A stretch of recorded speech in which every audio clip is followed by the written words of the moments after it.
Hello বন্ধুরা, আমার ইচ্ছেটানা নতুন একটা ব্লগে তোমাদের সবাইকে স্বাগত। আগের দিনের ব্লগটাই তোমাদের সাথে মনের একটা ছোট্ট কথা শেয়ার করেছিলাম। প্লিজ আমার চ্যানেলটাকে তোমরা সাপোর্ট করো, আমি যাতে একটু নিজের পায়ে দাঁড়াতে পারি বলতে পারো। তো যাই হোক, আগের দিন তো দেখলে তোমরা ওই ঝর্ণাটাই গেছিলাম, আর তার আগের ব্লগে তোমরা দেখেছিলে আমরা মুর্দেশ্বরাতে শিব টেম্পলটায় পুজো দিয়ে সেখান থেকে বেরিয়ে এসে আমরা আজকে চলেছি হচ্ছে গোকর্ণার উদ্দেশ্যে। তোমাদের বলেছিলাম না একটা বিচে যাব, বিচটা হচ্ছে গোকর্ণায় যাচ্ছি আমরা মুর্দেশ্বরা থেকে। সেটার দূরত্ব খুব একটা বেশি নয়, আমরা ওখান থেকে একটা গাড়ি ভাড়া করে নিয়েছিলাম, সেই গাড়িতে করেই আমরা সবাই মিলে চলে এসেছি এখানে। আর এখানে রিসর্টটা, মানে রিসর্ট না, এখানে যে থাকার জায়গাটা বলতে পারো, হোটেলটা এত সুন্দর পেয়েছিলাম। এই যে বিচটার ঠিক উল্টো দিকে যেগুলো দেখতে পাচ্ছ তার মধ্যে থেকেই একটা। তো এর আগে অনেক স্টে করেছি, অনেক জায়গায় গিয়ে থেকেছি, মানে সমুদ্রে ঘুরতে গিয়ে অনেক জায়গায় গিয়ে থেকেছি, কিন্তু এত সুন্দর স্টে আমি কোথাও পাইনি। এত সুন্দর, মানে বাইরে বেরোলেই বিচ, আমার এত ভালো লেগেছিল জায়গাটা। আর বিচ তো একটা মানে বিশাল ব্যাপার আমার কাছে, আমার কর্তামশাইয়েরও খুব পছন্দের।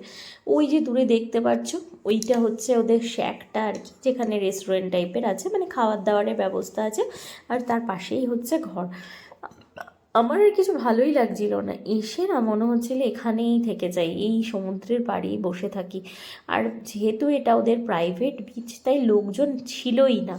যেটুকু যা লোকজন ছিল ওই মানে ওদের হোটেলের লোকজন, বাকি আর কেউ ছিলই না।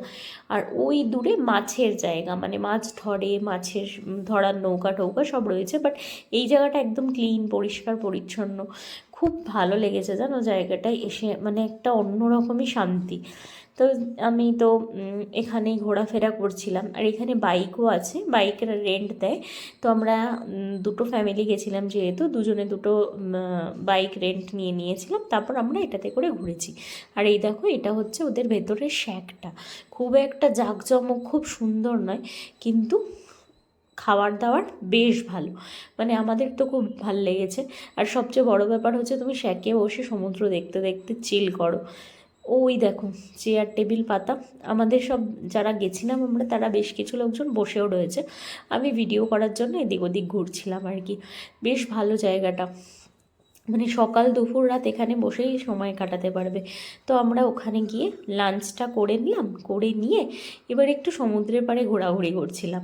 আমি তো এখান থেকে যেতেই চাইছিলাম না, কিন্তু নেক্সট আমরা আরেকটা জায়গায় ঘুরতে যাব বলে আমাদের গিয়ে রেডি হতে হবে। আর আমার মেয়ের আনন্দ দেখো, ওর বিচ সমুদ্র ওরও বিশাল পছন্দ, আর ছোটোবেলা থেকে প্রথম বিচে গেছে, তো দারুণ আনন্দ হচ্ছে। তো ওকে আগে থেকে সব গল্পের মতো বোঝানো হয়েছিল, সেম জিনিসগুলো এখানে দেখে ওর আনন্দে আত্মহারা। তো যাই হোক, নেক্সট আমরা আরেকটা জায়গায় ঘুরতে যাব বলে আমাদের রেডি হতে হবে। আজকে এখানেই শেষ করলাম, পরের ব্লগে দেখো আমরা একটা খুব সুন্দর বিচে যাব। টাটা।